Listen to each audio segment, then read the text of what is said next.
Hey, what's up, guys? Welcome to the CV show. Today we have a very, very special episode today because we have Alex and Chuck here from First of Figures. What's going on, guys, and welcome. Thank you so much for having us. We really appreciate that. It's really great to finally be able to jump on one of these chats with CV. Absolutely. Thank you. Brilliant. On top of that, we also have our usual ragtag team of misfits. I am Jonny, aka the bedroom one.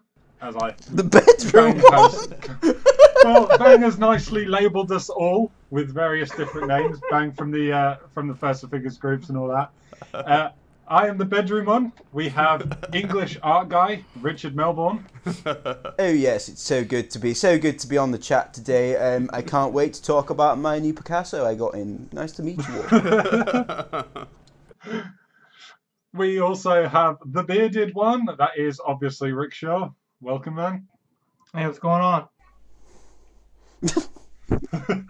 And last but most certainly not least, as has been playfully dubbed, the other one, Ian. I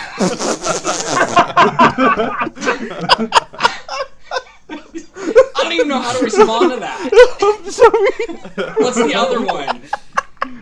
I thought only my wife said that. It means no one remember.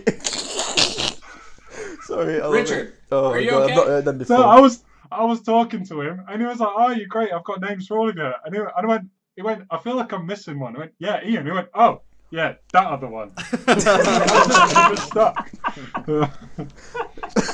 We love you, Ian. Whatever. So, anyways, we're going to move straight into our first topic, and we are going to talk about First of Figures and the Collectorverse all working together for the Golden Collector Awards.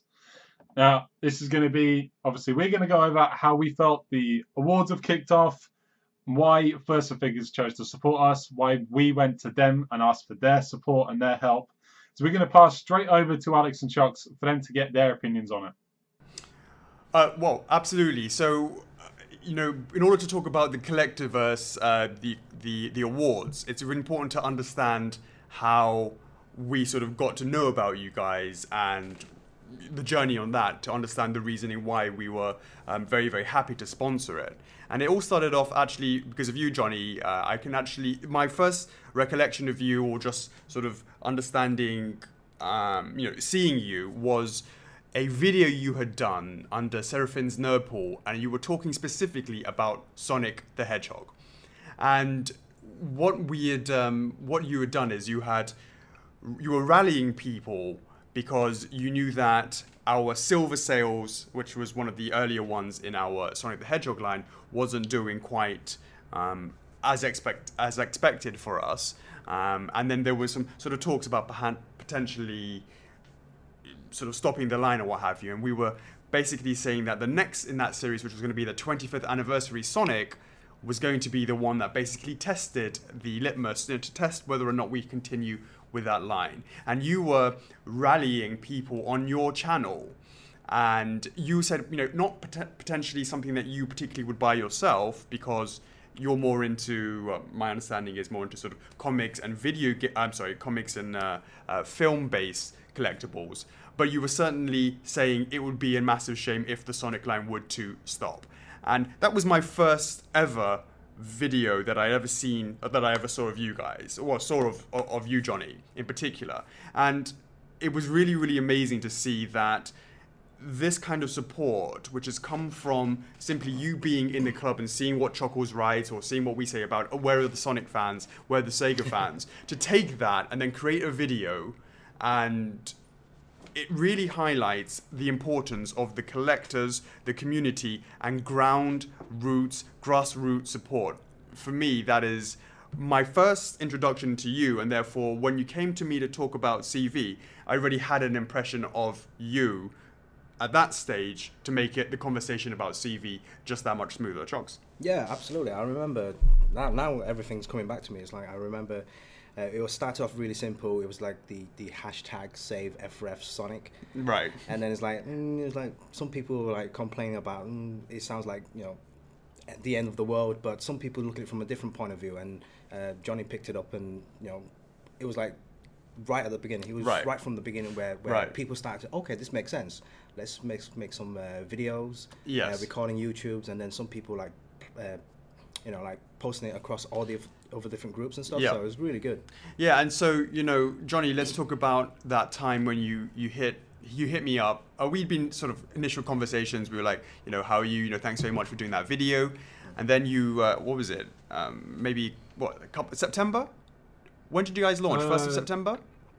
Yeah, so it would have been August that we reached out to you and we spoke about Collectorverse, explained what all of us were doing when we come together, and basically how it was continuing to just still be about community and supporting the community.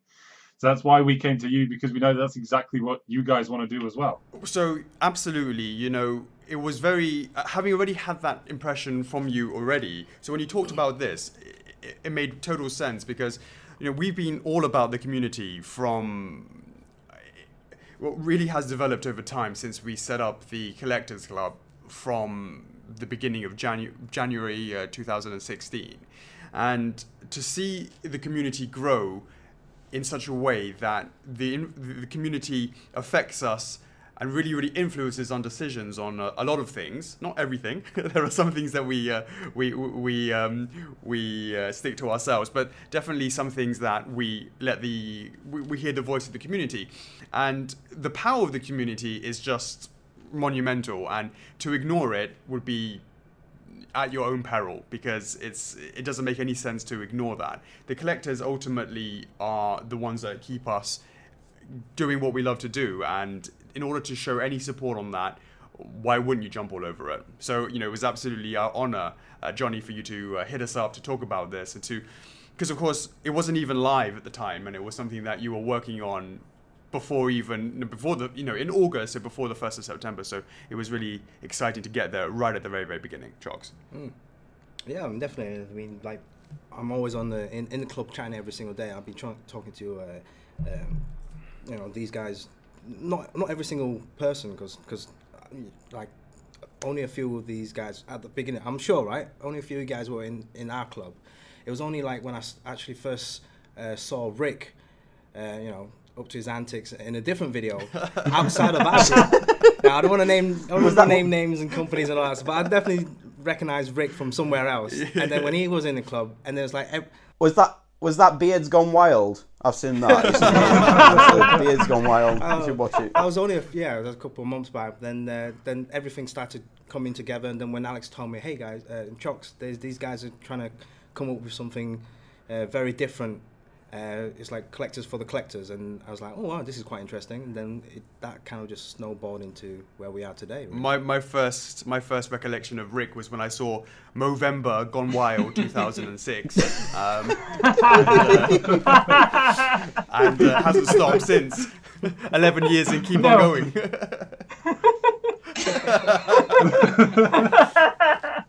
Rick's like our mascot. Like seriously, if we ever lose Rick, we're gonna prop him up like Weekend at Bernie's and just take him round with us. He can't leave. He's got to be always with us. He's like our mascot. I'm like institutionalized. Yeah, definitely. The I beard. look forward to the next rant video. Rogue Rick at it again. I'm not sure if you guys are going to look forward to that You one. might not do. My brief to him basically was, if you think you're getting too angry, get angrier. That was it. So if you think you're going a bit over the top, just keep going. I just want to say before you guys watch the rant, remember I love you guys, and it's nothing personal. It's nothing personal. Yeah, it's nothing personal. When Rick tells you to put something somewhere, he doesn't actually mean it. I'm just going to throw that out now. I'll start talking about the launch itself. First, I just want to talk about First for Figures and coming on board, and your support's been amazing. When we first came to you, I think it was just a seed in my brain womb or whatever it goes on, basically up there. I don't know yet. I'm still trying to figure that out, and professionals are still trying to figure that out, what goes on up there. Yeah, and it was the thing about Collectorverse is we watch all these awards and like best statue and stuff, but there was never. I always think, why does no one ever think best review, best this? So that's where it all started from. And we didn't expect it to turn into what it is, but every idea we seem to have starts small and we think, oh, this will be a cute idea, and then it turns into this juggernaut that I can't control anymore. It's just don't know why it just does. So it turned into this thing about collectors and giving back to the community, and then it turned into, okay, now we're really giving back to the community. So bringing First for Figures on, not only did it make the community stand up and say, wow, these guys believe in these guys, so maybe this is real, you know what I mean? And it's sad that has to happen for something to seem real, but it did. But it also, I couldn't think of a better company who summarised the message of Collectiverse and also the communication that we like to have with people and how real we like to get. I mean, that last chat, I've had people come up to me and say, Jesus, I've never seen not many people get that real on a chat talking about something that's quite usually behind curtains a bit on the hobby and stuff. Like when I was talking about the sort of competition between channels and what goes on and stuff, and yeah, I was a bit out on a limb, but I think that First for Figures, how you listen to fans, and I've been for this and opposed to this in the past of how much you listen to fans, purely not because you do, but because I don't like some people taking advantage of that, but that's a different complete chat. But I appreciate that you do listen to your fans and you do listen to your group and you're really involved in it, and I think bigger companies are starting to take notice of that as far as like Sideshow and Prime One, and they need to get more involved with the fans, and I think you've inspired that, and I think that really is amazing to see. So I think you should really pat yourselves on the back for that. You know, it's I gotta be honest with you guys, we are in our minds very, very small potatoes. We're in our own world, and we sort of, you know, maybe because we don't have so many. It's not like we're doing, you know, comic stuff or film stuff where there's a lot of competition and perhaps a lot more people talking about this, just because of the nature of the collecting community mainly are more into you know, these types of products. So whenever we're not, so we feel actually we're quite in our own kind of space, and yes, of course, there's going to be some areas that there are overlap, but most of the time we feel quite sort of separate from that. And we're in our own bubble. So for you to say that, you know, perhaps other guys are looking at what we do, it's an honor. You know, again, we're just very much with the sort of blinders on. We're just very laser focused on our own community. And if other people are sort of seeing that, you know, that's great. Because actually, you know, of course, it's very, very important to have this ability to talk directly to the fans. Now, there is, for example, when I look at our Facebook page and it has 100,000 plus likes, I'm not interested. That's not important to me. The Facebook page, it's very, very much one direction, and that is we have some information and we're telling you that, and you can discuss about the information that we're giving you. When you have a community, and this is the collectors group, the only thing that Chuckles and we pay attention to are how many people, how many members are in the club. Do we ever talk about how many people like the page? We never do. It's never a milestone for us. For us, is how many people are in the group, and that's because we put the group way above that, way above the front page. And the reason for that is because the moment that you involve a community in your product, there is a sense of ownership. There is a sense of, hey, my voice had an impact, you know, of making the assumption that I actually paid attention to what you said, in terms of at least making any changes of what you had to say. But it's not just about the changes, it's just listening and just being able to have or maybe just even the point of just having something that you can simply put down a product. And okay, my sort of thoughts are going a little bit off kilter here, but let's just say, for example, you have a product in real life. It's a First Figure statue. You put it in your room. How many times have you ever had real life friends come over and go, "What on earth is that? You paid how much for that?" Just not understand it. And to get that kind of feeling where you feel like, oh, I feel a bit embarrassed to have this here because this guy has come along and just said, oh, I don't like it, or not even they don't like it, but perhaps you spent that on that, they just basically don't understand the industry. Then you put that same product into a community which fosters this whole sense of comradeship and where everyone is really happy to see this type of things. And you get these, oh, that looks great. You have this, you have that. That kind of community really will help people buying this type of product. And I think that's really, really key. And you've got to foster that.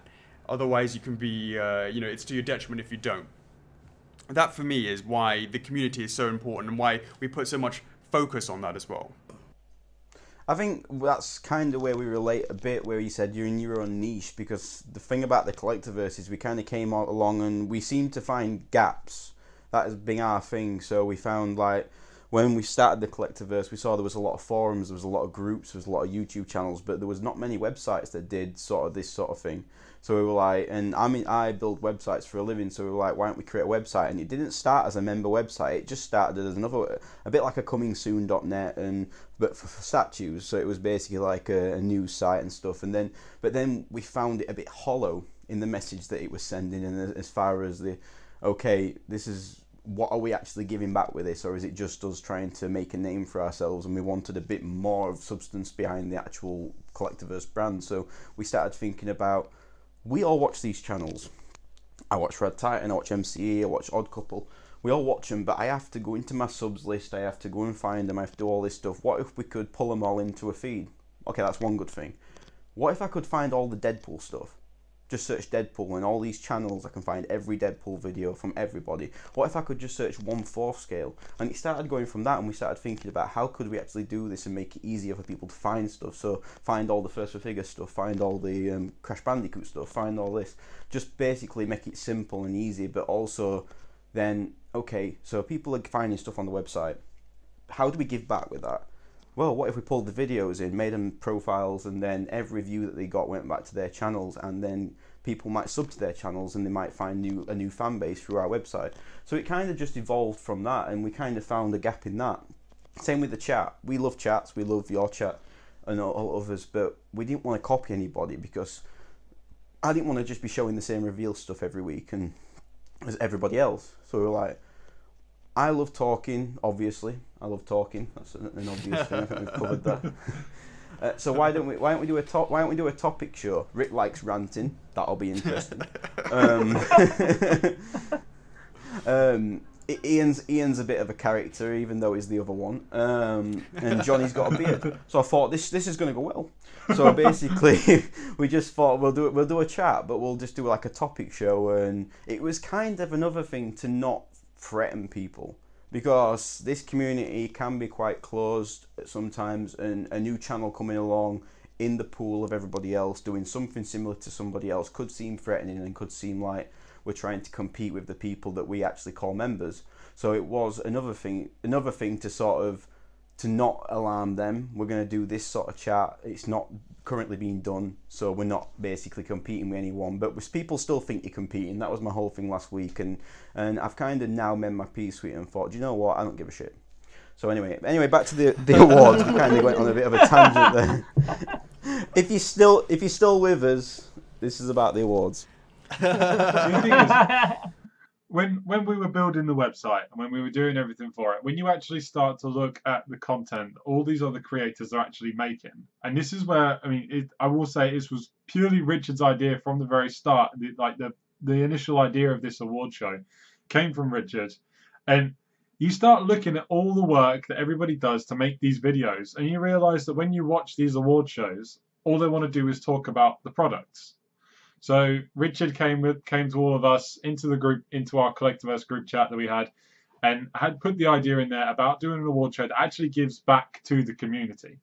And again, this is what I said, it's why we enjoy doing this, because we want to be able to give something back, to say thank you to everybody for all the hard work and effort they make to create all the content, to run all the Facebook groups, and to do everything that they're doing. And it's another reason, again, with you guys being First for Figures so heavily entrenched with regards to building a community, why you were the first guys we came to. We appreciate that you did. Another reason is, I've already had a couple of people saying, well, if I work hard next year and I get better lights, or I do more reviews, or basically improve my branding, which I'm helping a couple of people out with, basically, well, maybe next year I'll get nominated. And you know what? Just to inspire people to want to do this more and to makes them be work harder. active. Yeah, to be active more in the community, have something to aim for at the end of the year. Well, or maybe I'll get for this because I'm hoping this will grow. So just that was kind of the whole point. Okay, well, we're giving back to the I know how long it takes to set up lights, to set up cameras, to edit, to you know what I mean, to render, to get stuff uploaded. It is a bit of a job. So these people do deserve a bit of a pat on the back. And yeah, it's not the biggest awards in the world. But we wanted actual awards, so we've got them. But we're hoping it will grow. I was just going to say that it inspired me to get more than like 10 subscribers by the end of the year. So I'm working hard at it. Go subscribe. But I actually wanted to create. I want to create a channel called Rick's Beard and see which gets to 200 subscribers. Well, Rick's Beard. I already know how that'll go.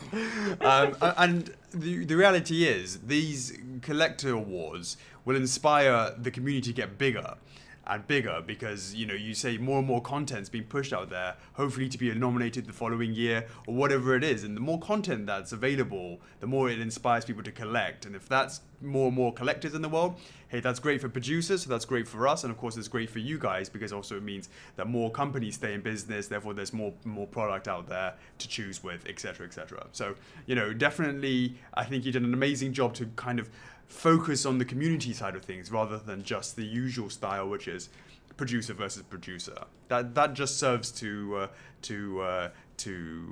focus on those, whereas what you're doing here is actually building communities. Well, you know what's crazy? You know what's crazy though, Richard, is that on the CV website is how many people do we have who signed up who just made one video? You know what I mean? They made one freaking video, and they're the same as somebody who's made 800 videos. Well, apart from on the collector's page, because it was a bit of a dilemma with that page, because I wanted the site to be impartial, but with the collector's page, I didn't want somebody to be at the top because they've got a channel that starts with A, but they haven't posted in 12 months.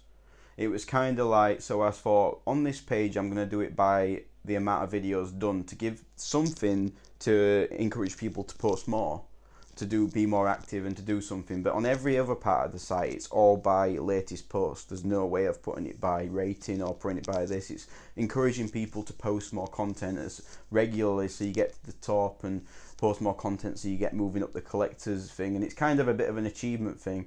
We try to be impartial whenever we can, but there has to be a point where you say, okay, I don't want people to have to search through everybody to find the person that posts the most videos or somebody that's active in the community. So, because you will get people that won't post for 6 months or leave the hobby but have got a channel. But when you got, yeah. I'm sorry, but when you have one person or you have a team who has posted one video, to me that's more exciting than somebody who's posted a whole bunch of videos, because I want to see what these guys are bringing to the table. I want to invest in somebody who's new to this production event. It's just unbelievable to see somebody with one video giving it everything that they have to be a part of this.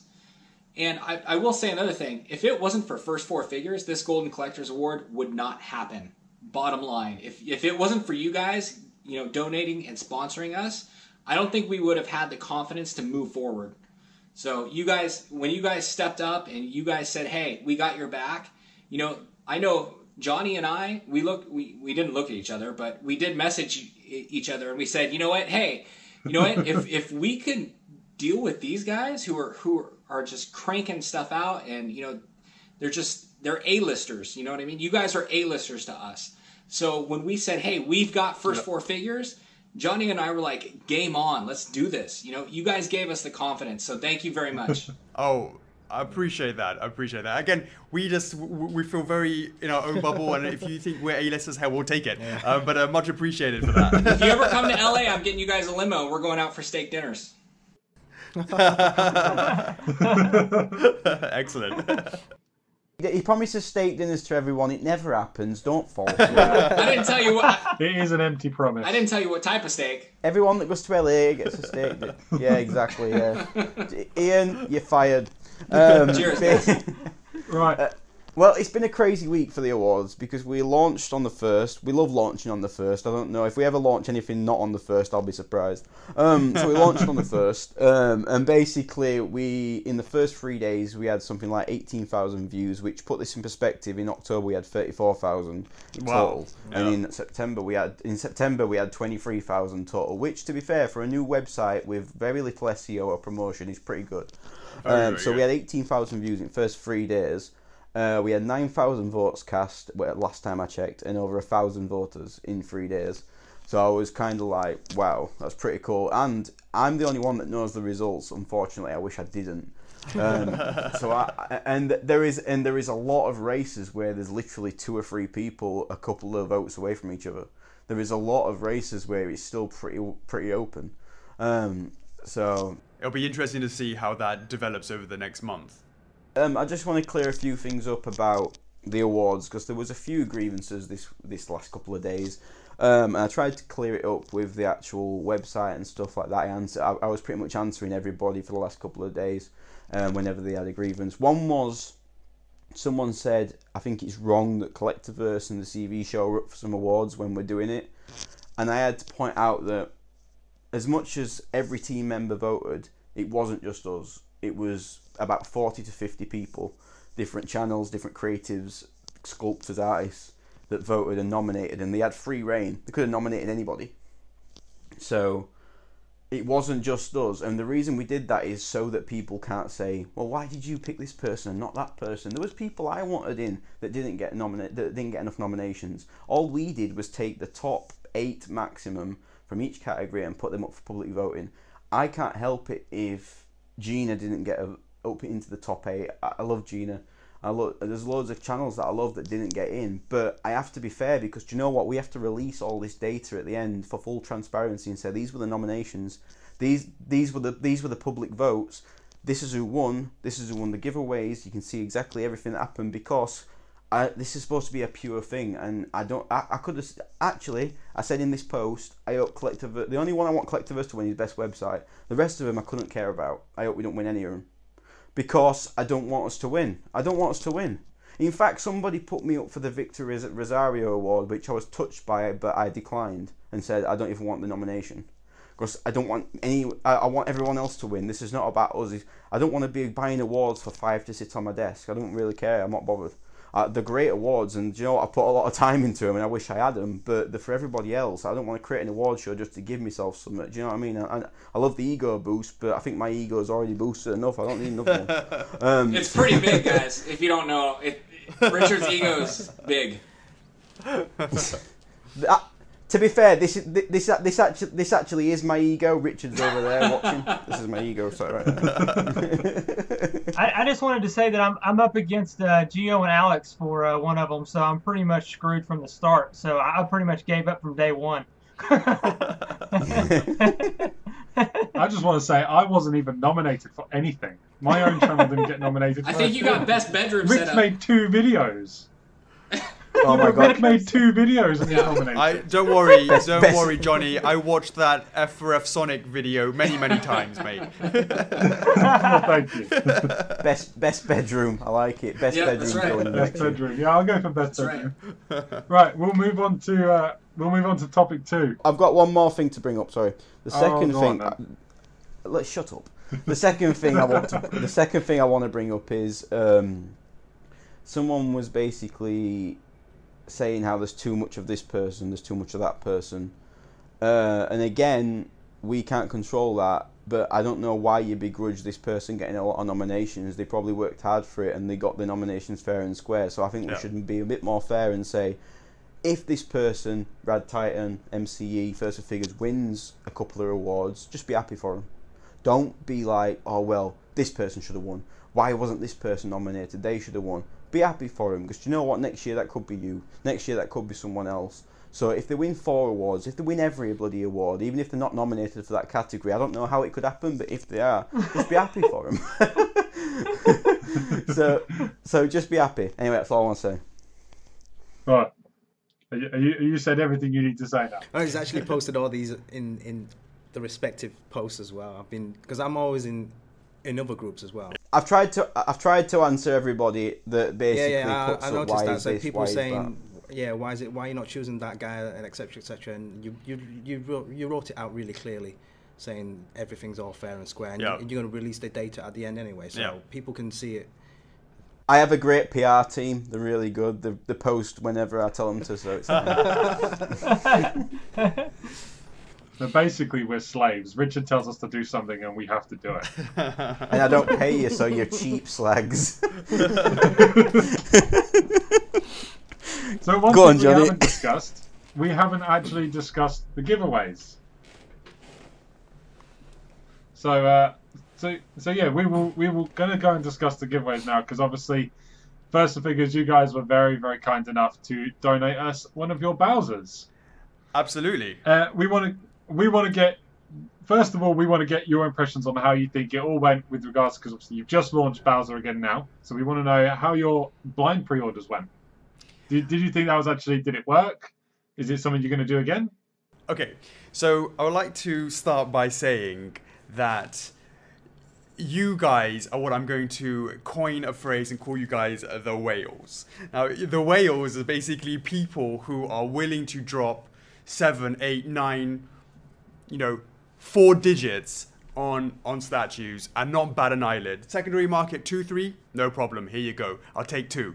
You are what we're going to call the hardcore whales, and you get it. You are a I've lost a stone in the last month. I'll have you know. Thank you very much. I don't think I've ever been called a whale before, but I kind of like it. I like it. You are right. Get I'm next gonna to run the with sea. that. I would have thought it would have been more opportunity, but indeed.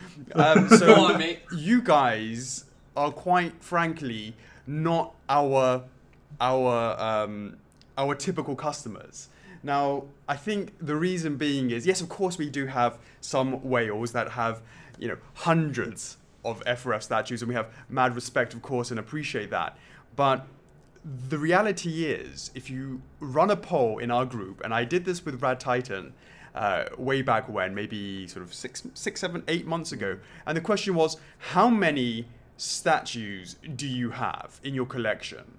And the numbers were amazing to see, to compare, because Rad Titan ran it in their group, and obviously we ran it in ours. And the answer was, very, we knew it was very obvious for us to see, because we have we're in the club every day and we understand our collectors, that the vast majority of ours did not own a single statue. Not even one.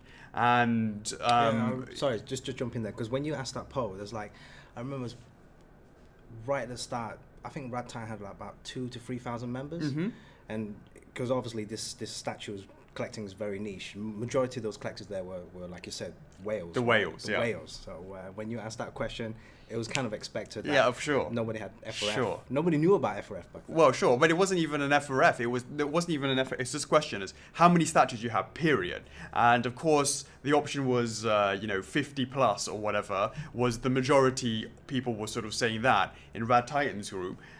And a lot of people in the comments are going, "Oh, why isn't there 100 plus option?" And for us, it was 0 to 1, 2 to 5, etc., etc. And the vast majority were of the lower end, i.e., 0 or maybe 1 to 2. And those, again, I stress, it's not just FRFs. It was just a general question. And the reality is, we are amazingly called first for figures. I did not believe I had the foresight at the time of choosing that name, but literally we are most likely people's first 4 figures before they bugger off to other collectors, to other producers.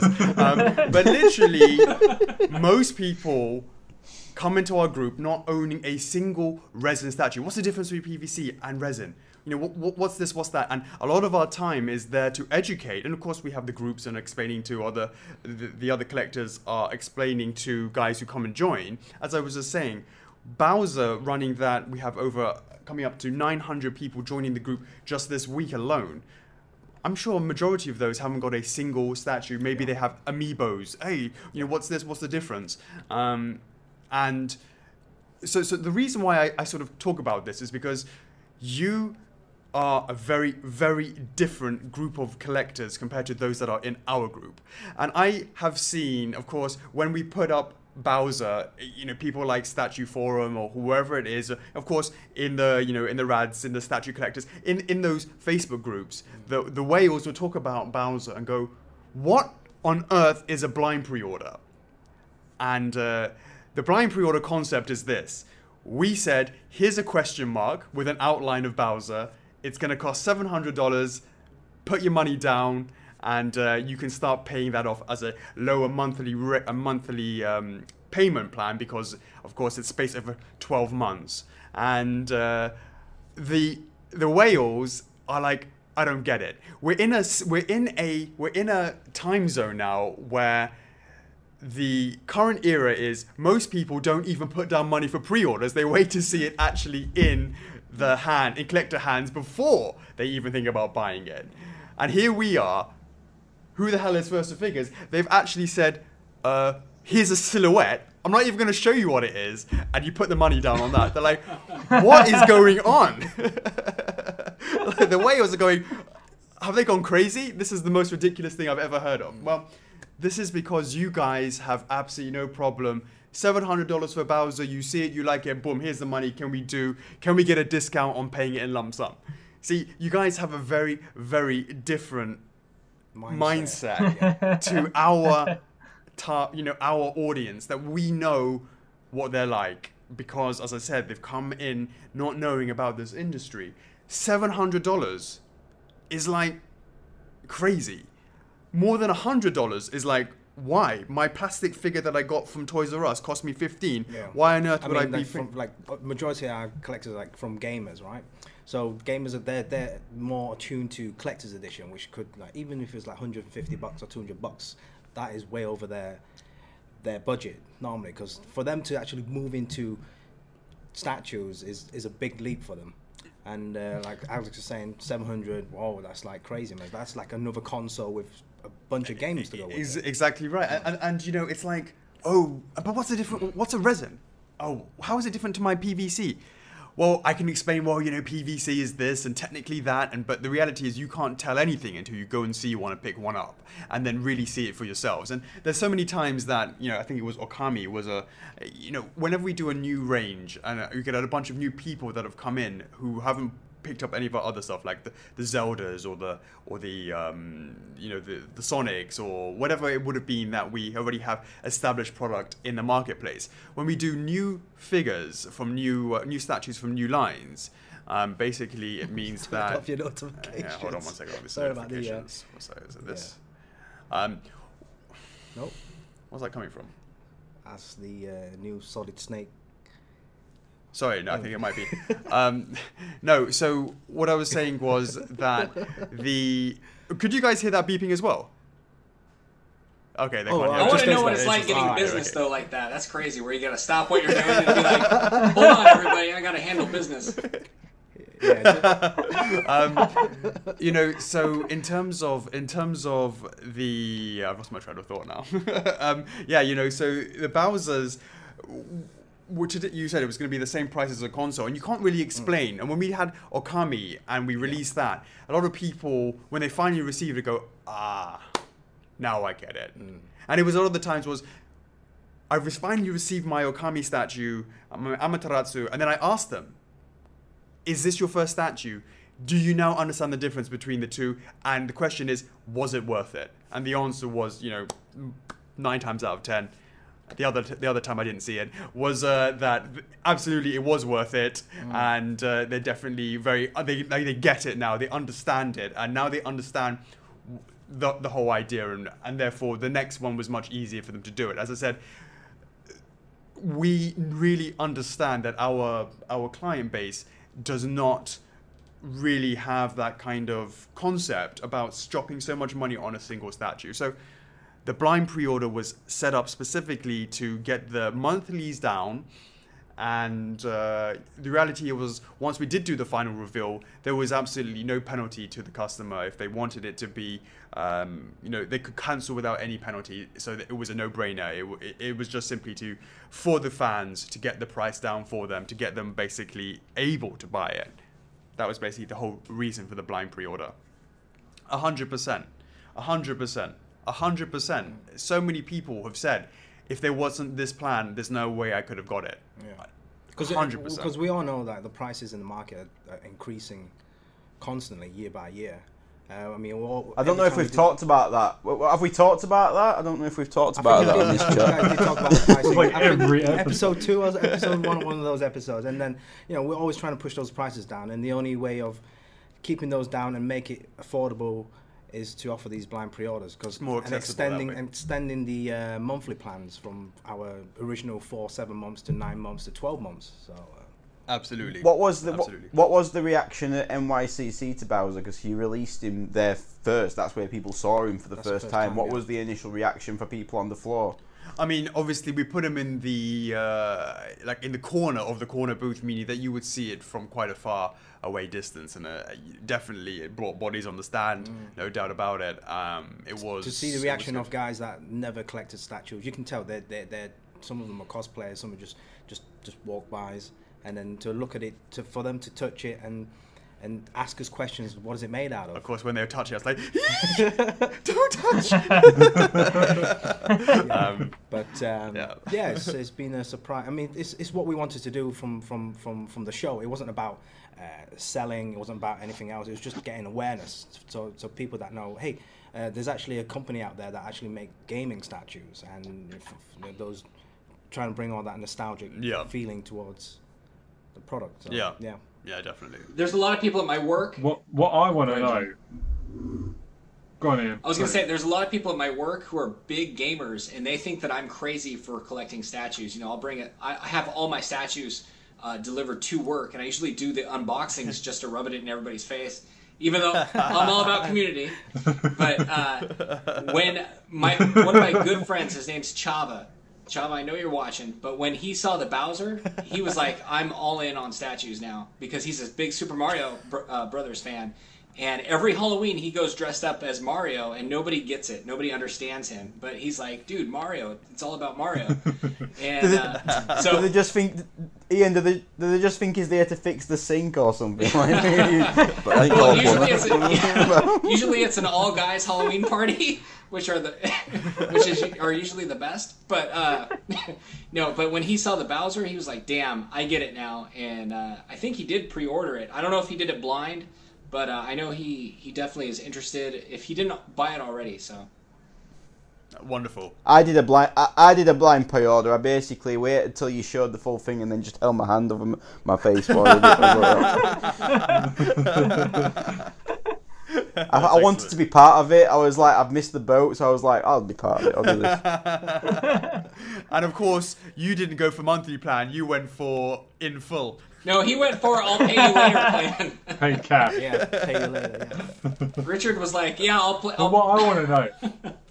I would have, but the amount of hush money I have to actually dish out now just to stop all of Rick's stuff coming out in the press and CV being cancelled it's just taking up all my funds. So.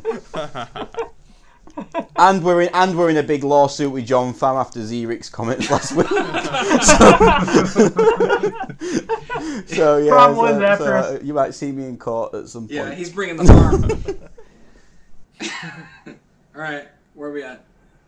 So what I want to know is, I mean, I'm assuming you guys are fully aware that thing is massive. How are you actually planning on getting collectors to display that? Because it is huge. I always have a very, very easy answer to this. When anybody ever says to us, "Oh, I have no space to put it. Oh, I haven't got enough money, to buy it," it's very, very easy. Sell all your non-FRFs, get rid of all your non-FRFs, and you've sold that problem out. Done. No sympathy. It comes with a free display. You have to actually build it like IKEA. In fact, I think Rick actually did that. There you go. Hey, I did actually sell some stuff to get some FRFs. I have 4 right now, so. There you go. As I said, you get your first 4 FRFs and then you stop. That's why we're first 4 figures. Yeah, exactly. Rick wanted them back. Rick will sell it again next week. So he's literally like Amazon conveyor belt. I can honestly say that the King of Red Lions is staying for good. Yeah, That's yeah, you can probably see it in the shot. Yeah, you can see that's it. that's Yeah. a permanent fixture. My favorite video game of all time. So yeah. Perfect. There you go. Appreciate Then that. you, Thank then you. you have Mega Man as well. You need Love to it. make an Aloy. You need to make an Aloy from Horizon, and I might actually buy it. Yeah. Hey, that first thing we want to do before we move on to our next one is we want to just talk quickly about the actual giveaway for Bowser. So we've got an idea of how it would work, but we want to get your guys' idea on how it's actually going to work. When we announce the winner, what will actually happen?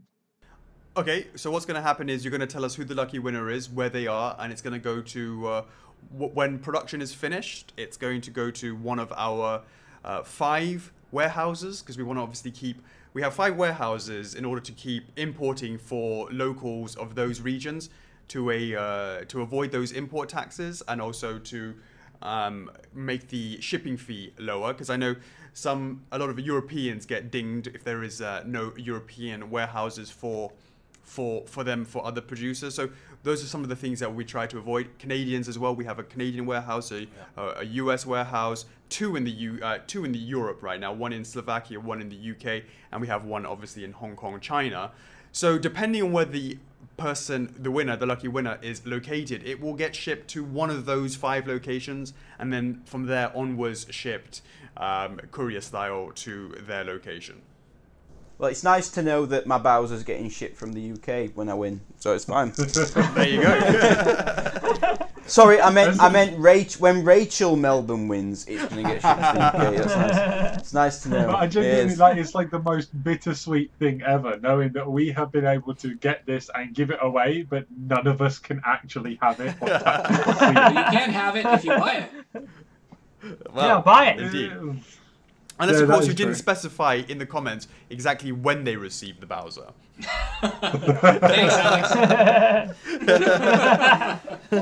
Oh, there you go. You know, it's always about the small print. I just hope it hasn't gone through Rick's first, because seriously, no one wants to win that. I'm sorry. No one wants to win that, seriously. Well, somebody did actually ask me. They said to me, "You said, oh, are you getting Bowser?" I said, I would love to get Bowser, but I don't have the money at the moment. I'm moving house in like a couple of weeks' time. But I said, maybe I could get Alex to send me the giveaway one, and then I just won't send it to the winner. And I was like, that could work. I'm sure I could make this work somehow.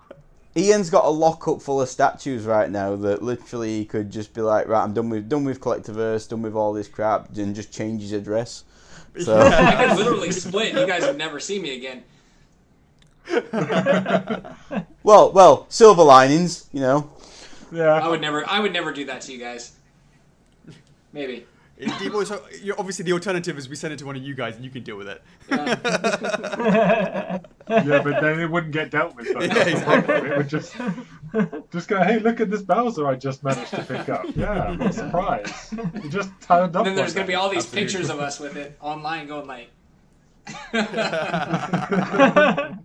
It makes like a tour like the Stanley Cup. Yeah. Awesome. Right, so we will move on to the next topic. This one is a bit more of an open topic, and I'm going to pass it to Rick first because he seems to be the most quiet person. We're going to talk about video games, the ones that we've been playing the most, and the ones that we want to see statues made of that we haven't already seen yet. Okay, yeah. Well, Zelda's my favorite, so keep the Zelda stuff coming. That's that's number one. No, my daughter would be upset at me if I didn't mention there needs to be a Princess Peach statue come along one of these days. That would make her life complete, I think. But yeah, I'm a big Nintendo fan, so for me, anything Nintendo related, I am 100% on board with. I know that's always a fun one, but I won't even go into that. But I'd say Nintendo. Anything Nintendo, I'm 100% invested in. So that would be my answer. hang on. Donkey Kong, Whoa, yeah. whoa. answer to that? You have a So, daughter. You have what I a would say to daughter, and that- I've only just heard about this. Sorry, What'd you you have say? a daughter, Rick. You have a daughter, and I've never even heard about her once. Literally in 2 months. I've never even heard about a daughter ever. This is the first time I've known you've actually got offspring. Now I'm worried. No, the problem is, Richard, is you just don't listen to him. Yeah, you don't listen. You don't listen to what I say. He's too busy I have talking. 2 kids. Come on. Yeah, he's too busy talking. He doesn't listen. So I'm going to give this one to Chocks with regards to Princess Peach. What's going to happen to make that happen? What's going to happen to that? What's got to happen to make that happen? Well, Yeah, you got to rally the fans. there you go. You got to rally the fans. Yeah, I mean, yeah, there you go. We hear a lot of people asking for some other characters besides from Mario and Yoshi. Any character now. from Nintendo. Yeah. Or So from anything. and it's always about the fans. I mean, I always say that in the club every single day. Rally the fans. We're always listening to what you want to, what characters you want to be made, and you know we're expanding we're expanding in the anime line, but we're also continuing with the gaming line as well. So as long as people come in the club and say, hey, I want this and want that, we'll listen, and if it's big enough, we'll make a TT poll about it. Yeah, Temptation Thursday poll. I want a Mario riding Yoshi. Oh, we're actually making that. Yeah. Hey. We're actually making that. So you're come on, sorted. guys. Yeah. You're sorted. But Rick, if you really want your Princess Peach, you got to get your daughter in the club. Get her rallying. Pushing for that. Get all her classmates. Yeah, get all our classmates in. I'll have to sign her up. What would you guys? If you take yourselves out of First Figures for a minute? If you guys could have any game from your childhood or anything like that, what character would you like to see made? Not by First Figures, but by anybody else. What would you like to see somebody make? I don't think there's really anything, anything that has such an intense nostalgia feel to it really would have been covered, if not by us, by other people. Of course, we've only, we do video games, but of course if you just apply that logic to anything, typically anything that's really, really, that has that kind of nostalgic pull, that you can almost say it's one of my favorites, for example, would have already been covered by other people. But personally, in terms of our own personal grails, well, for my personal grails, in terms of the video game side, I've been teased by Square Enix for many, many years for the Final Fantasy. Final Fantasy VII was one of my first sort of hardcore experiences when it came to playing video games, and I can remember my brother going, wait a sec, you've been playing this for over 100 hours. I'm trying to figure out how many days that is.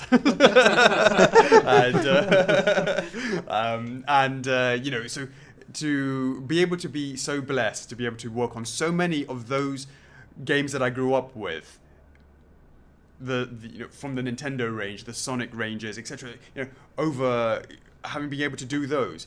One of the key ones that, of course, that I haven't had that chance to do with is, of course, Final Fantasy. And so that would be a personal one for myself. And another one would be the fact that I've been teased by Pokemon for many, many years as well. And that goes beyond because just my own feeling. That came a little bit when I was a little bit older. But I have a son, he's 7, he's dead into Pokemon. It would have been nice to be able to tie that all together. But of course, it was unfortunately not to be for now. Yeah, by the way, everybody, hashtag tease Alex. New hashtag. Hashtag. Yep. All right. So yeah, you've been hammering about those 2 licenses in the club every single day. It's like, where's Pokemon? Where's Final Fantasy? And you're like, SE, hit me up. Hitting me up. Yeah. Just exactly what. To be fair, you can get an app now to find Pokemon, so you're fine on that one. You can get an app now to find Pokemon, so you're fine, Alex. Well, for me, I mean, before I joined F4F, I'm a big, massive gamer. I worked in the industry as well, so I knew about F4F before joining, and big, massive Nintendo fan. Because I'm more, I don't choose one console and stick with that. I play all sorts of games. So I'm a PC gamer, console gamer, handheld gamer. So all the characters, I think you pretty much covered it. If not, somebody else has already have. Personally, there's always going to be products that, oh yeah, you've done it, but it's not to my liking. So hopefully over the years things will improve with technology as well and stuff like that. So, but I guess one of my all-time favorite games is like Shenmue, and obviously that line would be nice if there was more support for it. But one other game that I've kind of starting to get back into is Streets of Rage. And that's one of my all-time favorite games on the Mega Drive. Yes. Yeah. Go on. Yes, yeah. So I mean, I'm sure we got contacts in Sega. We could always do that. I'm sure. But again, it's always about the support. It's not just based on my decision. I say, hey, Alex, I mean, I'm here. Listen to me. Let's just do it. I can't say that. You know, I need a backup. I need a support. I need like 100,000 Collector Club members backing me up and go, hey, Chooks wants Streets of Rage, Axel. So, in case you guys didn't know, every Thursday we run a poll called the Temptation Thursday. It's named by the community. We didn't come up with ourselves, named by the community. Temptation Thursday, where we will take a single franchise and the character from the franchise and basically ask, would you guys be up for for this license? And many, I think we've done it now 60 times, 60, yeah, it's quite largely. Something like that. Something like that, yeah. And so, the one that obviously we talk about this all the time. Chooks loves his Streets of Rage, and because he's the one who actually posts the poll. He refuses to post Streets of Rage until we have at least 100,000 members, because then he wants to make sure that it has a better chance of getting a yes vote. Otherwise, we call it. It's going to take me some time to create 100,000 fake accounts. Of course, once that gets to that sort of exposure, then Streets of Rage may just have that. Yeah, we just need more Sega and Sega members. Sega fans, Sega fans in the club. Yeah, there you go. We're always open for ideas. I think I'll go into which ones I want. If I talk about the kid in me, I'm quite old. This face it doesn't tell the whole picture. I'm older than I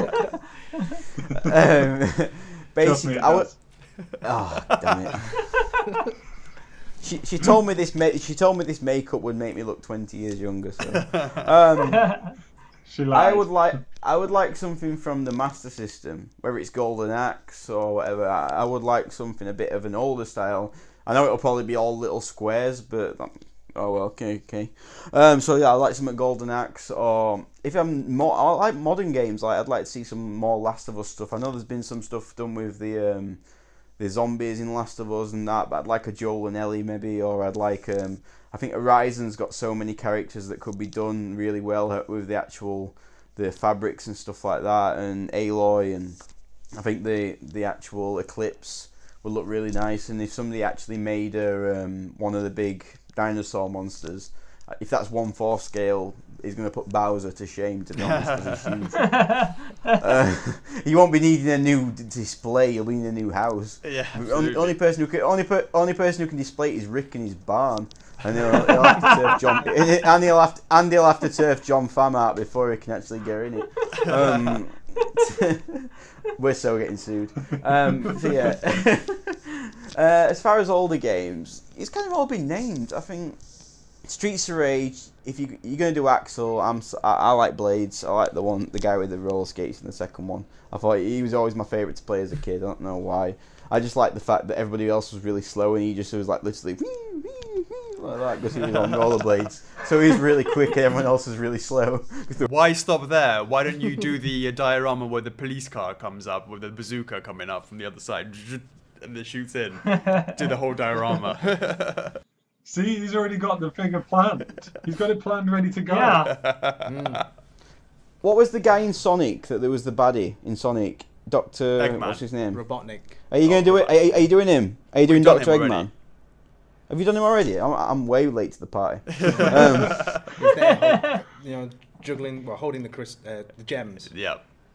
It's clear to see that Richard did his research. Yeah. I live in a windowless room. You let me out for literally like recreation, like Hannibal Lecter. I'm not allowed to do anything apart from work. What do you want from me? You know what I mean? My internet is restricted more than China. It's not my fault. God, There's so many comments I could say right now, but I'm keeping to myself. I don't want to know why your internet's restricted, Richard. To keep myself from myself. I mean, my video game history started with a Master System, then to a Mega Drive, then a Mega Drive 2, then to a SNES with the scope. I think I got it the first week it came out. And then it went to an N64, then it went to a PlayStation, then PlayStation 2, PlayStation 3, PlayStation 4. And a Wii to basically play Wii Sports on every so often when the missus was annoying me because I was playing too much PlayStation 3.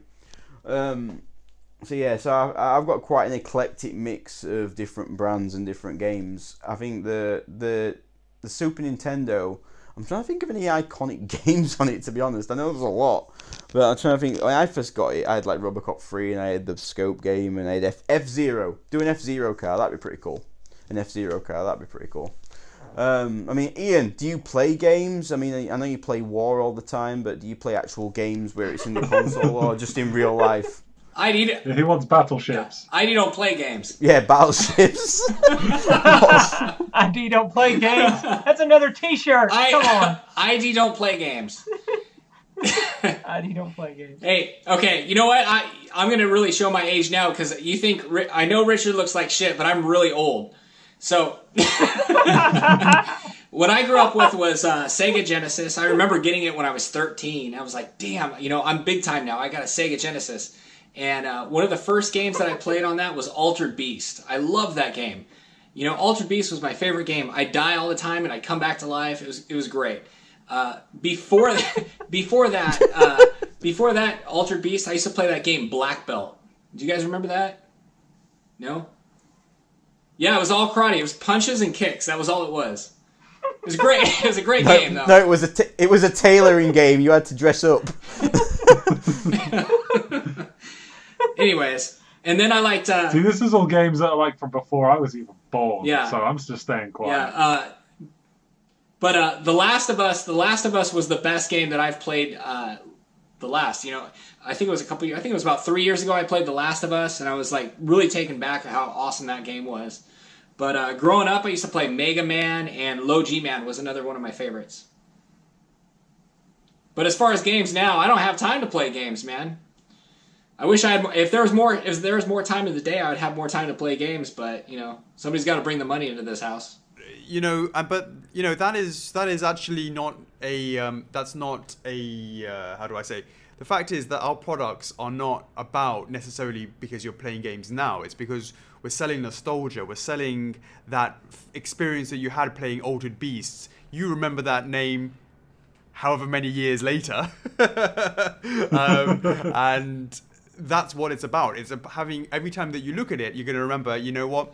I remember I was 13, I had my Sega Genesis, and I played Altered Beasts. And I kept going, you know, dying and coming back to life, and it was awesome. And you get that every time you look at that product. And you don't need to be playing anything now. You don't need to be playing any modern games to still get that same sense of feeling when you look at that product, you know, if we were to make about Altered Beasts as an example. So it's not about playing a game now, it's about what did you play when you were, when you were growing up. And that's why a lot of our products are based on games that aren't necessarily out now, or they haven't been around for 10 years, 15 years. That's never been an issue for us. Would you consider making modern games, or is it something you're just not interested in?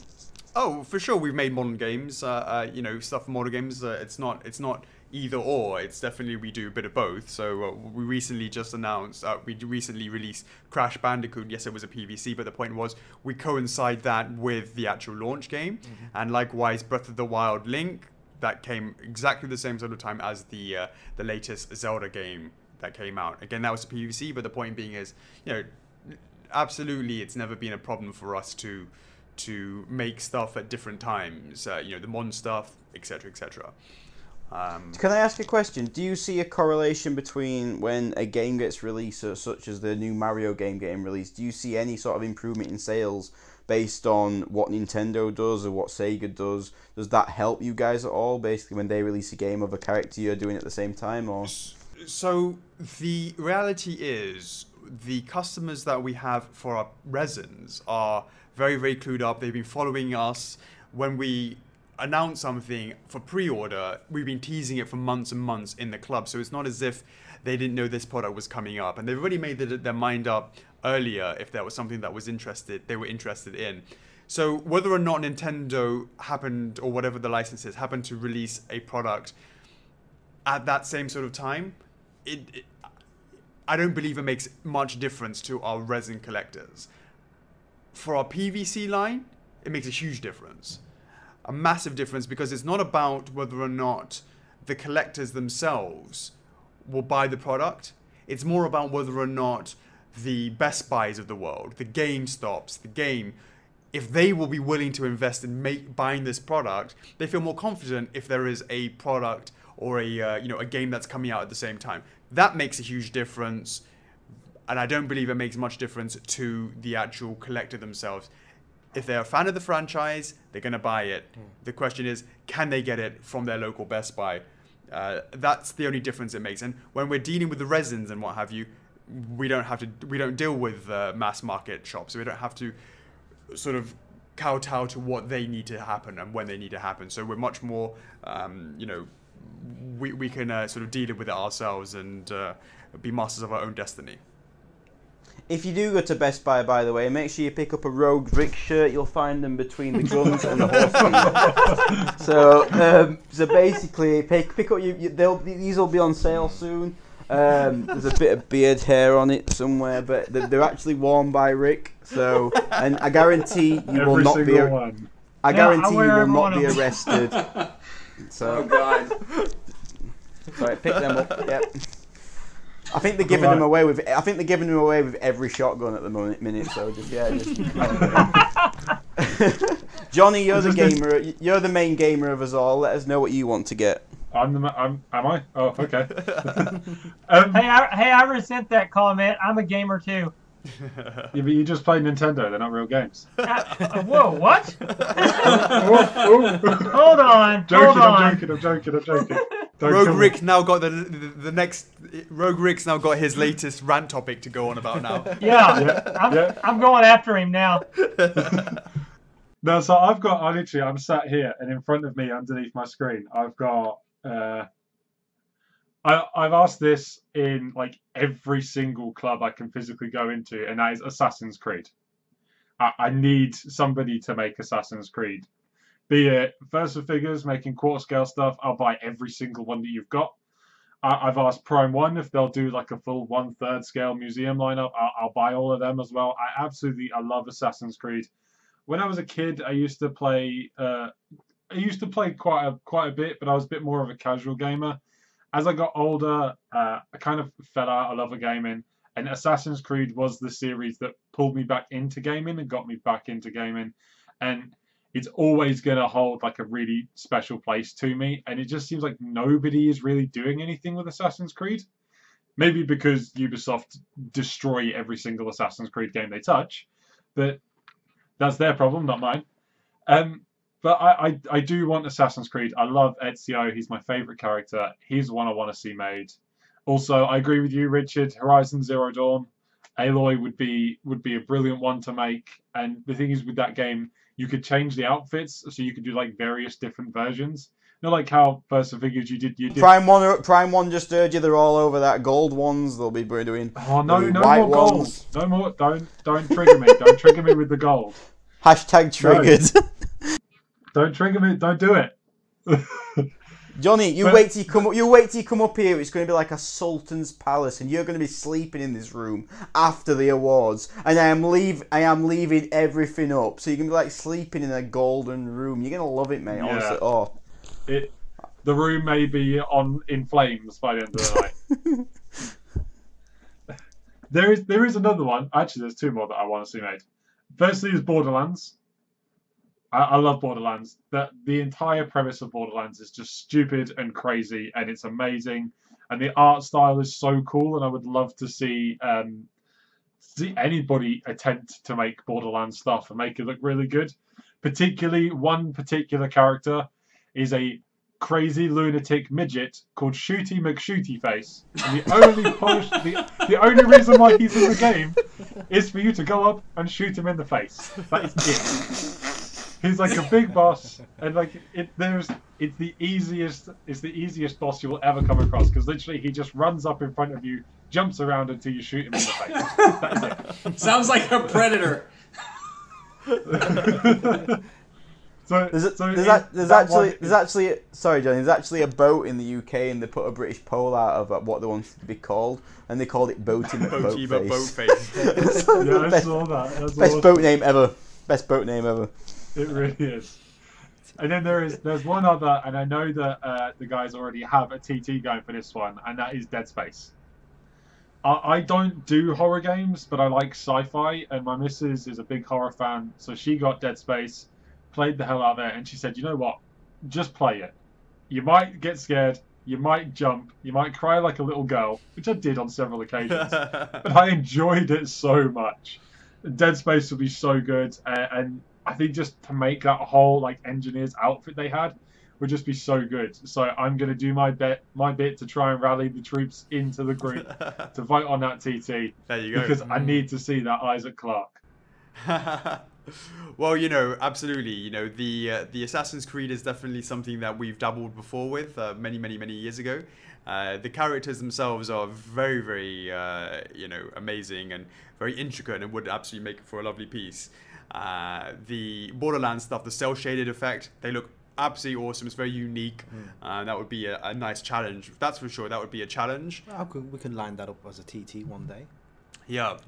And you know, last but not least, you know, Isaac Clarke would be sweet. I played the games and I enjoyed them too. Of all those three, the hardest would definitely have been Borderlands, just because it's not about the characters, it's more about the art style and trying to translate into a 3D. That would be the most challenge.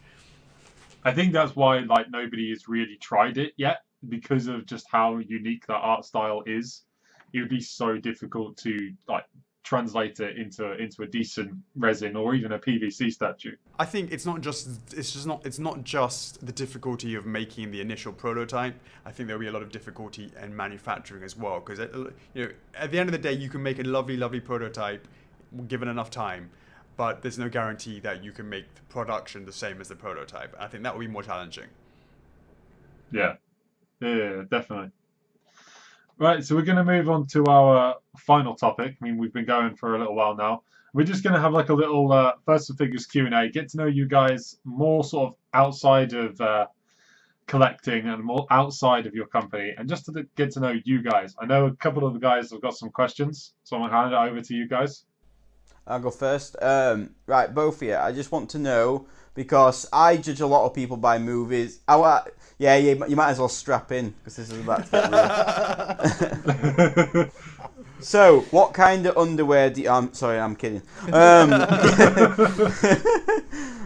If you could take one film and one CD onto a desert island, both of you, I want to know which one it would actually be. One film and one CD, that's it. Oh my god.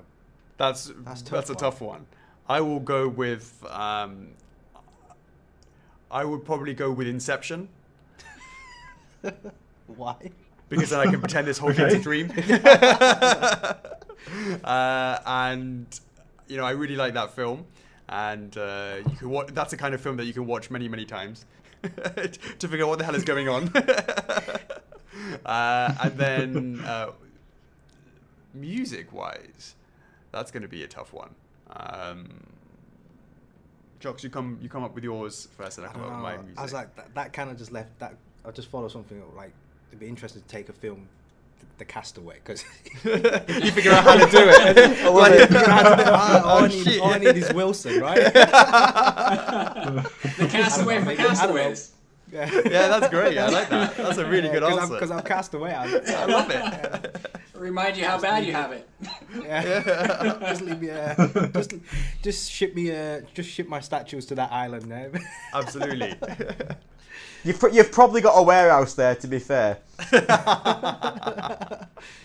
I don't know, Planet of the Apes or something. Yeah, that's my. Yeah, because I've been into that film recent years. So yeah, that'd be an interesting film to take. But music, I don't know. What I didn't tell you both is there's no CD player or DVD player, so you're both You're just taking a CD.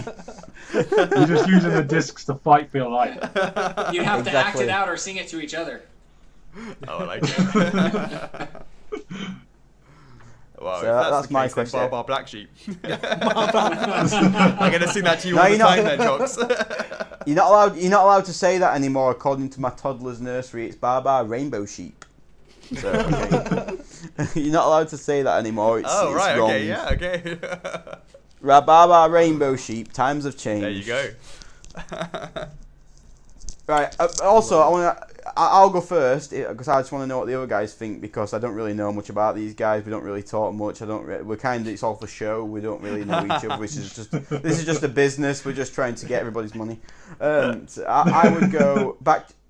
I would go Back to the Future, the original, and I would go the first Foo Fighters album. just called Foo Fighters, and that'd be mine. Ian? My question for Alex and Chalks would be, if it was your last meal, you guys are on death No, row. I wanted to know what your Blu-ray and bloody CD was. Oh, you want to know? What I mean? Okay, But 40 Ounces of Freedom, Sublime, and the movie-wise, oh man, that's such a tough one. Oh god, I would like to say Usual Suspects, but now with the whole Kevin Spacey thing, I think I have to scratch that. My favorite movie would be Sunshine of the Spotless Mind. There you go. Can I like bend the rules a little bit? Can I take the entire Dragon Ball Z box set? you can do, but Is you'll that still allowed? get. You can do, but you might be on an alienated island, but you'll still get picked on by some a tree, That's some, fine. or some. I've got enough. If I've got the whole box set, I've got enough discs to throw at them until they go away. Fair enough. Right, Ian. Now you can go with your question. Am I allowed to ask a question now? Yeah, Johnny Yeah, bored why with not? his Dragon Ball Z shit. Okay, my question to Alex and Chalks would be, if you guys had one last meal, you guys are on death row, right? Because you made an unlicensed product and now you're going to be executed. What would be your last meal? We've had this conversation before, haven't we? I can't remember what my answer was. Probably a nice, a nice juicy steak. I can't move afterwards. Yes! Just take me out there. Woo! Steak and potatoes. All right, Chalks, you can't get away with this one. I know steak's one of my favorite as well, but I can't. He's Boom! got that answer. I don't know, something very traditional, fish and chips or something. Boom! There you go. British to the core. Yeah. All right, now my second question. I only have two, what about like drinks? Richard. That was food. That was food, but what about drinks? Oh, I know there what we you go. would. All right, now let's get real. What is it? Or you? Coke Zero for me. Coke probably. Zero. I'm Red Bull all the way. Red Bull all the way. You know, there's one of your episodes where you guys had a bag over your drink, and I was like, what the hell are they doing? Like, you had was it to stop, like, the water and the condensation or something? I'm not sure. I can't remember. No, I think it was Yeah, Chalks. maybe. Chalks had, like, a bag over his drink. I was like, I don't have what a the hell's he bag, doing? but I usually put tissue underneath the can because I don't want It's to. it's I don't want to to ruin hide his. the bottle of Jack I'm, Daniels. I'm on Alex's desk right now. Like, I don't want to ruin his desk. Okay, my next question for you guys, is, if you were to buy a statue that was not a First Four figure statue, if it was from another company, what is that one statue? What would it be? Do you want me to go this? I do that all the time. I'm a gamer. I'm a collector. You know, I've been buying statues and die-cast cars, Legos, everything. I've been buying all that stuff way before First Figures, and I still buy it afterwards. Yesterday, I picked up a particular Dark Souls statue that's just released recently, not made by us. So. You're there you always, go. but you're always. I'm buying always, stuff. I'm always buying stuff. But he says that if you could only Do get you one. feel like Traitor! When you go. He's a traitor. That's what he is. Yeah, I want to hear what your favorite statue made by another company. Can you do that? I'll think about that. Yeah, I'll think about that. Well, I'll be all over that, that Thanos X, because then I can sell that for serious lolly afterwards, mate. Yeah. Go on. So there is one piece that I would buy, and it's purely just so I can show off that I have it and that I've got money, and that is the Primal Studios Wonder Woman on horse. No, I've never heard of that piece, Johnny. What's that statue? Wonder Woman on a No, horse. never heard of it. That is, No, it- seriously, it never even heard of it. It went around the clubs. It was a big thing, It's only like a small statue. It's like really expensive. Have we you mentioned- sure you've never seen it? Have we mentioned it on the chat before? I don't know if we have. I don't know. Maybe we might have done. Supergirl on. Is that the one? Is that the one that John Fam's really into? The one that we're getting sued over at the minute? Yeah. That's the one. Zerik's favourite. Yeah, you should have just said. Yeah. You should have just said Zerik's favourite. Imagine But a I'm not- horse with John Yeah. Fam's face on it, and there you go. That's the one. But I've not seen it in person. I don't know what it looks like, so you'll have to show it me sometime. And I'll yeah. I'll send you some photos later, mate. Don't worry about it. Don't worry. Cheers, mate. Appreciate it. Anyways, so my question that I'm going to ask, which instead of talking about trapping you on an island or putting you on death row, I'm actually going to ask, like, what do you guys do outside of First of Figures? Like, do you have like hobbies and stuff like that? Do you like doing? Is there anything? Tell us about you, what you actually enjoy outside of statues. So, thanks very much for not trying to murder us or, throw us on some castaway island. For me, That was a good question. Excuse me.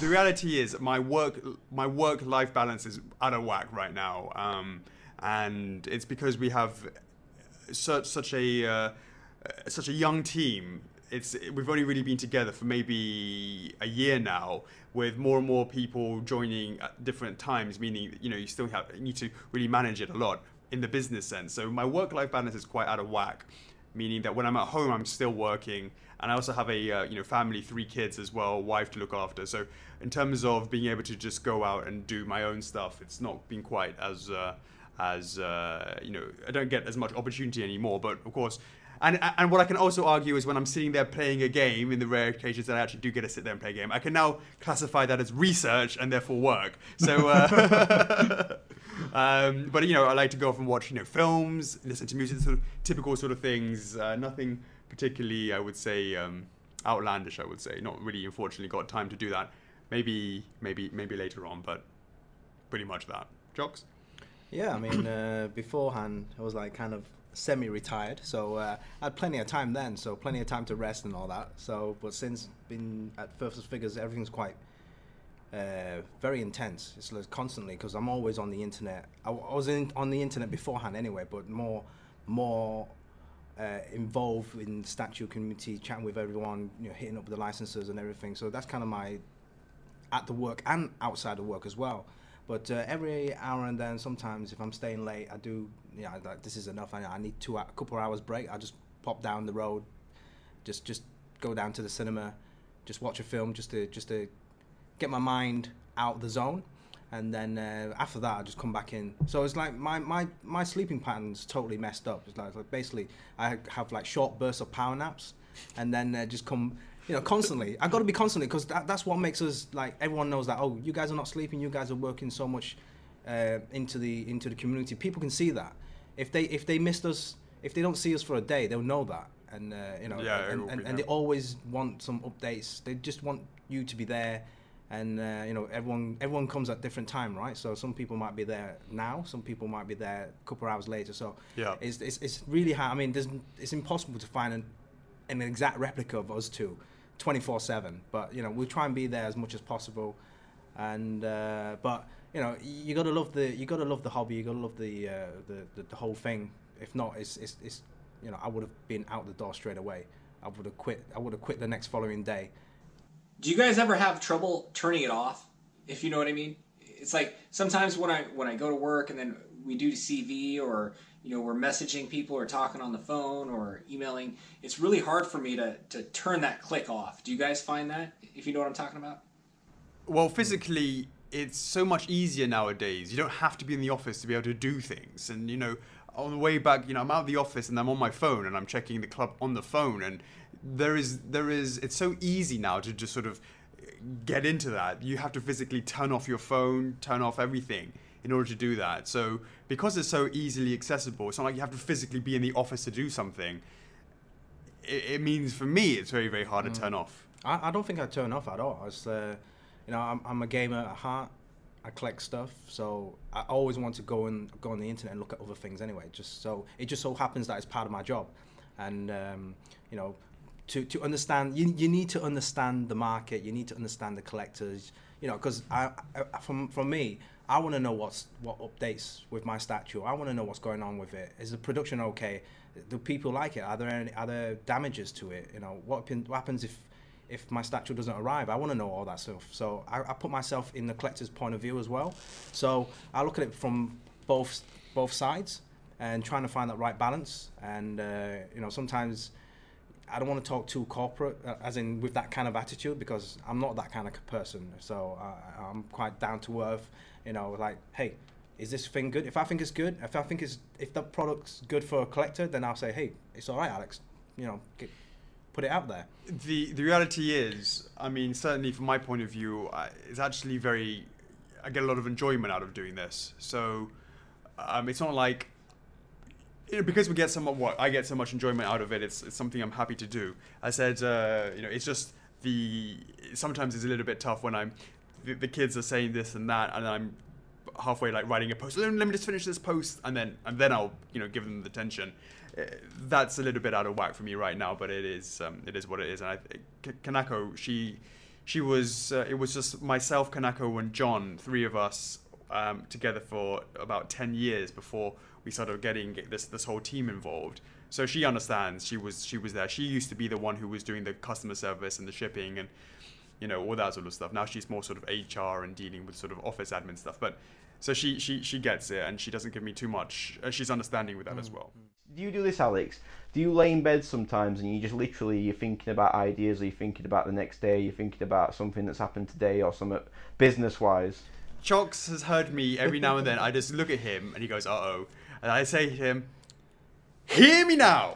And I've got this epiphany. And I'm like, here we go again. How about this idea? We have a silhouette. It's a question mark. And we make people buy it. And they don't know what it is. And I'll just slap him. I'm always slapping him. I will call it a blind pre-order. And he goes, what? No, honestly, Chox, it's going to work. It's going to work. And I'm like trying to like look from all different angles. It's like, this guy's going to be pissed off. This guy's going to be happy. And I'm like, all right, then let's just find the right balance. Just make sure everything works before we go live. But, you know, there is...